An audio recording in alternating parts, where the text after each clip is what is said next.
നാളെ ആരൊക്കെയാണ് big boss വീട്ടിൽ കയറാൻ പോകുന്നത്? പഴയ ആൾക്കാർ, റീ എൻട്രീസ്. അതുപോലെ തന്നെ ഈ ഒരു ടാസ്ക് നടന്നല്ലോ, അതിൽ ആരാണ് ജയിച്ചത്? എല്ലാം പറയാം. ജാസ്മിന്റെ ആള് വരുമോ? പ്രാർത്ഥിച്ച ആള് വരുമോ? ഓടി ഓടി പോണുണ്ട് ഓരോരുത്തർ വരുമ്പോൾ. അല്ല അല്ല എന്ന് പറഞ്ഞ് വിഷമിച്ച് തിരിച്ചു വന്നിരിപ്പുണ്ട്. എല്ലാവർക്കും നമസ്കാരം. ഞാൻ നിങ്ങളുടെ സ്വന്തം രേവതി. വീഡിയോ ആദ്യം ചാനൽ സബ്സ്ക്രൈബ് ചെയ്യണം, ലൈക്ക് ചെയ്യണം, കമന്റ് ചെയ്യണം. ജാസ്മിൻ ഓടണത് ആലോചിച്ചാണ്. അപ്പം നാളെ ജാസ്മിന് വിഷമിക്കാനുള്ള ഒരു സ്ഥിതിയാണുള്ളത്. നാളെ വരാൻ പോണത് പൂജയും ശ്രീരേഖയും. അതായത് ഇന്ന് അവർ ഓൾറെഡി കയറിക്കഴിഞ്ഞു. നാളെ ബിഗ് ബോസ് വീട്ടിൽ കയറാൻ പോകുന്നത് പൂജയും ശ്രീരേഖയാണ്. ശരിക്കും പറഞ്ഞാൽ എനിക്ക് തോന്നുന്നു 17 പേരാണ് ഉള്ളതെന്ന് തോന്നുന്നു കേട്ടാ. ഒരു കണക്ക് കൂട്ടൽ പ്രകാരം 17 പേര്. അതായത് ഇപ്പൊ വീട്ടിനകത്ത് 6 പേരുണ്ട്. 2 പേര് വരൂല. 6 പേരല്ലേ ഉള്ളത്. 2 പേര് വരൂല. അപ്പൊ 8. അപ്പൊ ബാക്കിയുള്ളത് 25 പേരല്ലേ ശരിക്കും? അങ്ങനെയാണെന്ന് തോന്നുന്നു എന്റെ കണക്ക് കൂട്ടല്. 17 പേരല്ലേ ഉള്ളത്. നിങ്ങളൊന്ന് കണക്ക് കൂട്ടി പറഞ്ഞു തരണേ. അപ്പൊ ബാക്കിയുള്ളവരൊക്കെ കൂടെ എപ്പോൾ ഇവർ കയറ്റും? എനിക്കൊന്ന് നാളെയും മറ്റന്നാളൊക്കെ കൂടെ 3 or 4 പേര് വെച്ച് കയറും കേട്ടാ. എന്തായിരുന്നാലും നിഷാന, അഭിഷേക്, അൻസിബയൊക്കെ ഒന്നിച്ചാണ് വരുന്നത്.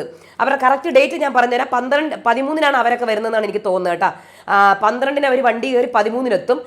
ഗബ്രിയൊക്കെ നാളെയും മറ്റന്നാളും ആ രീതിയിലാണ് വരുന്നത്. അപ്പൊ എന്തായാലും നാളെ 11 വരുന്നത് പൂജയും ശ്രീരേഖയാണ്. നാളെ വരുന്നത്, അതിപ്പോൾ ആദ്യം പറയാം. Full confusion. പൂജ, ശ്രീരേഖ, ഇവർ 2 പേരുമാണ് നാളെ വരുന്നത്. ഇനി ഇന്നത്തെ ടാസ്ക്, അവിടെ ഒരു ടാസ്ക് നടന്നായിരുന്നു. എന്തോന്നാണ്? തെറ്റിദ്ധരിക്കൽ ടാസ്ക്. അത് പുറത്ത് വെച്ച് നടത്തിയപ്പോഴത്തേക്ക് കാറ്റായിരുന്നു. അതുകൊണ്ട് ബിഗ് ബോസ് അകത്തേക്ക് കയറ്റി. നമ്മുടെ ജാൻമണിയാണ് അതിലെ ജഡ്ജ്. അതിൽ എന്താണെന്ന് അറിയാലോ, ബലൂൺ ഇങ്ങനെ മുകളിലേക്ക് തട്ടണം. തട്ടിയിട്ട് എന്ത് ചെയ്യണം? ഡ്രസ്സുകൾ ഇടണം. 5 ഡ്രസ്സ് വീതം കൊടുത്തിട്ടുണ്ട്. ആ ഡ്രസ്സ് ഇടണം. ബലൂൺ താഴെ മുട്ടാൻ പാടില്ല. ഇതിനിടെ കൂടെ വഴക്കുമായി അതിനകത്ത്. ഡ്രസ്സ് തിരിച്ചിട്ടെന്നൊക്കെ പറഞ്ഞിട്ട്. അത് ജാസ്മിനും അർജുനും കൂടിയാണ്. അപ്പൊ ജാസ്മിൻ പറയുന്നത് ഞാൻ തിരിച്ചിട്ടിട്ടില്ല, അപ്പൊ അർജുൻ പറയുന്നത് തിരിച്ചിട്ടിട്ടുണ്ട്. അങ്ങനെ അവർ വഴക്കായി. എന്തായാലും ഈ ടാസ്ക് ജയിച്ചത് ജാസ്മിനാണ് കേട്ടോ. ജാസ്മിൻ, അർജുൻ, ശ്രീതു ഇങ്ങനെയാണ് വന്നേക്കുന്നത്. അപ്പൊ ജാസ്മിനാണ് ജയിച്ചത്. സമ്മാനമുണ്ട്. പിന്നെ ഒരു 7 ഡോണറ്റ്. അത് 7 ബോക്സിലാക്കിയാണ് കൊടുത്തേക്കുന്നത്. അപ്പം ആദ്യം വിചാരിച്ചു ഓരോരുത്തർക്കുള്ളതാണെന്ന്. 7 ആണോ 6 ആണോ അറിഞ്ഞൂടാ. ഓരോരുത്തർക്കുള്ളതാണെന്ന് വിചാരിച്ചു. പക്ഷെ പിന്നെയാണ് മനസ്സിലായത് അതൊക്കെ ജാസ്മിൻ ഉള്ളതാണ്. ജാസ്മിൻ എടുത്തിട്ട് ഓരോരുത്തർക്കും കൊടുക്കും. അപ്പൊ ഇതാണ് സംഭവം. ഇപ്പൊ അവിടെ അവർ കുക്കിംഗ് ഒക്കെ ചെയ്തുകൊണ്ടിരിക്കുകയാണ്. അപ്പൊ എന്തായിരുന്നാലും നാളെ കയറാൻ പോണത് പൂജയും ശ്രീരേഖയാണ് കേട്ടാ. അപ്പൊ ഇങ്ങനെ ഈ ഓർഡറിലാണ് കയറുന്നത്. യമുന, ജാൻമണി, ഇനി അടുത്ത് യമുന കയറും, ജാസ്മിൻ ഓടും, പിന്നെയും നിരാശയാവും. നാളെയും ഓടും, പിന്നെയും നിരാശ. ശ്രീരേഖയ്ക്ക് വേണ്ടി ഓടും, പിന്നെയും നിരാശ. പക്ഷെ അടുത്ത ദിവസം മിക്കവാറും ഗബ്രീനെ കാണാൻ പറ്റും എന്നാണ് തോന്നുന്നത്. പുള്ളിക്കാരി ഭയങ്കര വെയിറ്റിംഗ് ആണ്.